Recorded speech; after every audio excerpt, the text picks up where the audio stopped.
মধু দাদার বউয়ের যে চুলটা কেটে নিয়ে গেলো ভূত, আমার যে খুবই ভয় করছে। আরে বেশি কথা না বলে শিগগিরই চলো তো কি বাড়ি।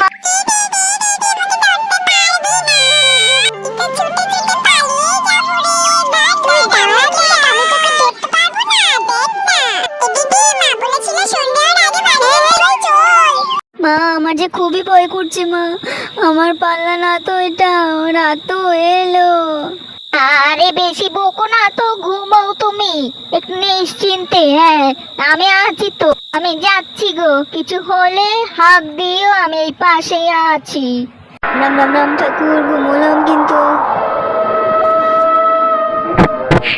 মহারানী ঘুমাচ্ছে, থাকলেই ওর চুলটা কেটে নেব।